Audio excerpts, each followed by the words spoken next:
पारो ने अपने पति पोल्टू की उड़ाई धज्जियां। अहाना और दुर्गा देवी ने मिलकर किया पारो को सपोर्ट। जी हाँ दोस्तों, बड़े घर की छोटी बहू के आने वाले एपिसोड में अहाना की जिंदगी किसी अग्नि परीक्षा से कम नहीं थी। लेकिन वो कमजोर नहीं थी। वह जितनी सलीके से घर की मर्यादा को संभालती थी, उतनी ही निडरता से अपने ऑफिस की फाइलों के पीछे छिपे भ्रष्टाचार को भी बेनकाब करती थी। अहाना ने हमेशा यही माना कि घर और बाहर की गंदगी को साफ करने के लिए खुद को झाड़ू बनना पड़ता है। इन दिनों अहाना के ससुराल में तूफान आया हुआ था। अहाना की जेठानी पारो, जो हमेशा से चुपचाप जुल्म सहती आई थी, आज उस चौराहे पर खड़ी थी जहां से पीछे मुड़ने का कोई रास्ता नहीं था। पारो का पति पोल्टू, जो अहाना का जेठ और ऑफिस में उसका कलीग भी था, पूरी तरह अपनी इंसानियत खो चुका था। पोल्टू का दिल अब पारो के लिए नहीं बल्कि किसी और के लिए धड़क रहा था, और अपनी उस दूसरी शादी की चाहत को पूरा करने के लिए वह पारो को अपनी जिंदगी से कचरे की तरह बाहर फेंकना चाहता था। पोल्टू हाथ में डिवोर्स पेपर लिए पारो के सामने खड़ा था और उसकी आंखों में नफरत की आग जल रही थी। उसने कड़कती आवाज में पारो से कहा कि अगर उसने इन पेपर्स पर साइन नहीं किए तो वह उसका जीना हराम कर देगा। पारो की आंखों में आंसू थे, लेकिन इस बार उन आंसुओं में बेबसी नहीं बल्कि एक माँ का गुस्सा था। पारो ने साफ कह दिया कि वह साइन नहीं करेगी। उसने चिल्लाकर कहा कि जब तक उसे उसकी बेटी मिठाई के हक के पैसे नहीं मिल जाते, वह इस घर से एक कदम बाहर नहीं रखेगी। पोल्टू ने जब देखा कि उसकी सीधी सादी पत्नी आज जुबान लड़ा रही है, तो उसने अपना हाथ उठाने की कोशिश की। पारो ने डरे बिना उसे चुनौती दी कि अगर उसने हाथ उठाया तो वह पूरे मोहल्ले को इकट्ठा कर लेगी और उसकी असलियत सबके सामने रख देगी। इसी बीच अहाना वहां आ गई। अहाना ने अपनी बड़ी दीदी पारो का हाथ थामा और पोल्टू की आंखों में आंखें डालकर कहा कि पारो दीदी अकेली नहीं है। अहाना ने साफ कर दिया कि पोल्टू दादा अपनी मनमर्जी नहीं चला सकते। अहाना का यह तेवर देखकर पोल्टू की माँ यानी पिशिमा तिलमिला उठी। पिशिमा ने हमेशा अपने बेटे की गलतियों पर पर्दा डाला था। उसने पारो को करमजली और बेशर्म जैसे कड़वे शब्द कहे और ताना मारा कि उसके मायके वाले तो उसे कब का भूल चुके हैं, इसलिए वह यहाँ गले पड़ी है। पारो का दिल टूट गया जब उसने सुना कि उसकी अपनी सास उसे बोझ समझ रही है। अहाना ने तुरंत मोर्चा संभाला और पिशिमा को याद दिलाया कि पारो दीदी यहाँ खुद नहीं आई थी, बल्कि यह परिवार उन्हें ब्याह कर लाया था। अहाना ने कानूनी रास्ता अपनाने की धमकी देते हुए कहा कि अगर पारो को उनका हक नहीं मिला तो वह मेंटेनेंस का केस करेगी और पोल्टू को जेल की हवा खानी पड़ेगी। पोल्टू अपनी हार बर्दाश्त नहीं कर पा रहा था। उसने तर्क दिया कि वह अपनी बेटी मिठाई को खुद पाल सकता है, इसलिए पारो को पैसे देने का सवाल ही नहीं उठता। वह जानता था कि पारो मासूम है, लेकिन अहाना ने उसे कानूनी पेचीदगियां समझानी शुरू कर दी। अहाना ने मांग की कि कम से कम 1 लाख रुपए बेटी के नाम पर अभी जमा किए जाए, तभी पारो साइन करने के बारे में सोचेगी। पोल्टू के लिए 1 लाख रुपए की बात सुनना बिजली गिरने जैसा था।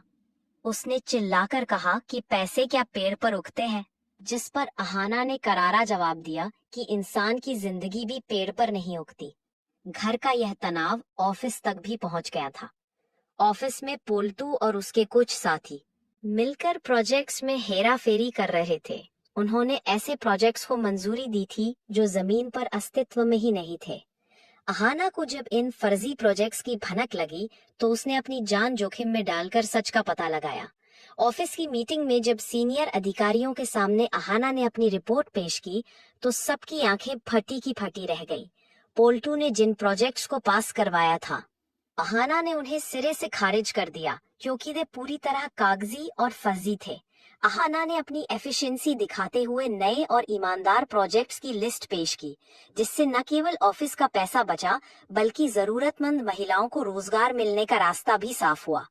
पोल्टू ने मीटिंग में अहाना को नीचा दिखाने की कोशिश की और कहा कि वो घर के झगड़े ऑफिस में ला रही है, लेकिन अहाना के पास सबूतों की ताकत थी। उसने खुलेआम कहा कि वह न केवल पारो दीदी का हक दिलाएगी बल्कि ऑफिस में चल रही इस धांधली को भी जड़ से खत्म करेगी। घर लौटने पर पिशीमा और पोल्टू ने अहाना के खिलाफ मोर्चा खोल दिया। पिशीमा ने अहाना को घर तोड़ने वाली बहू कहा, लेकिन अहाना की सास ने इस बार अहाना का साथ दिया। अहाना की सास ने पोल्टू को चेतावनी दी कि अगर उसने दूसरी शादी की तो वह उसे इस घर में कदम नहीं रखने देगी। पारो ने भी अब ठान लिया था कि वह इन जालिमों के सामने घुटने नहीं टेकेगी। उसने पोल्टू को खरी खरी सुनाते हुए कहा कि उसे उस पैसे से घिन आती है जो पोल्टू कमाता है, लेकिन वह अपनी बेटी के भविष्य के लिए समझौता नहीं करेगी। अहाना ने पारो को समझाया कि कानून अब महिलाओं के साथ है और उन्हें डरने की जरूरत नहीं है। पोल्टू और पिशीमा को लगा था कि वे पारो को डरा धमकाकर रास्ते से हटा देंगे, लेकिन अहाना की बुद्धिमानी ने उनके सारे प्लान फेल कर दिए। अहाना ने यह साबित कर दिया कि एक छोटी बहू अगर चाहे तो वह पूरे बड़े घर की नींव को हिला सकती है, अगर वह नींव झूठ और अन्याय पर टिकी हो। कहानी के इस मोड़ पर पारो के अंदर एक नई शक्ति का संचार हुआ था। वह जो अब तक अपनी परछाई से भी डरती थी, आज अपनी सास की आंखों में आंखें डालकर बात कर रही थी।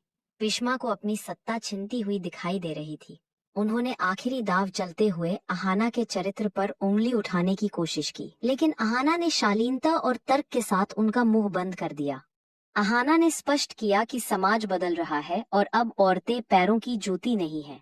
उधर ऑफिस में भी पोल्टू की कुर्सी खतरे में थी, क्योंकि अहाना की रिपोर्ट ने बड़े साहब का भरोसा जीत लिया था। पोल्टू को अब समझ आ रहा था कि उसने एक ऐसी औरत से पंगा ले लिया है जो सच के रास्ते पर चलती है। अहाना ने पारो से कहा कि वह तब तक साइन ना करे जब तक कोर्ट से उसे स्थायी गुजारा भत्ता और बेटी की सुरक्षा की गारंटी न मिल जाए। इस संघर्ष में अहाना को अपने पति का भी साथ मिला, जो पहले चुप रहता था, लेकिन अहाना की हिम्मत देखकर अब वह भी सच के साथ खड़ा होने लगा था।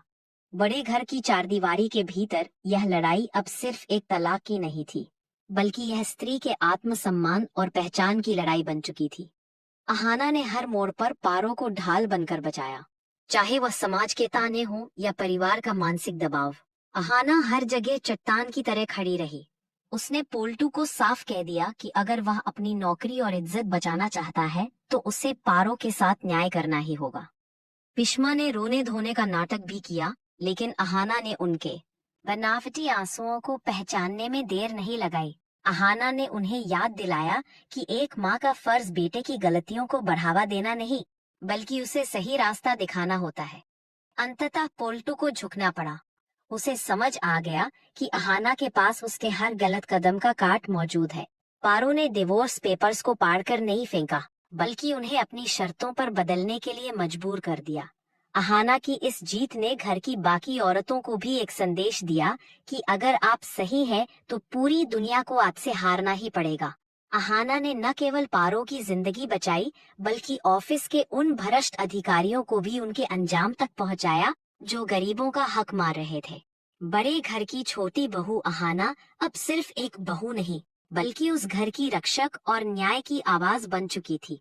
पारो की आंखों में अब भविष्य के लिए एक नई चमक थी, और यह सब संभव हुआ था अहाना की उस निडर सोच की वजह से, जिसने कभी हार मानना नहीं सीखा था।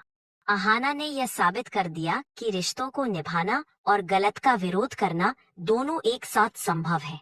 बस इरादे नेक होने चाहिए। आज के एपिसोड में बस इतना ही। कमेंट में बताएं यह स्टोरी कैसा लगा।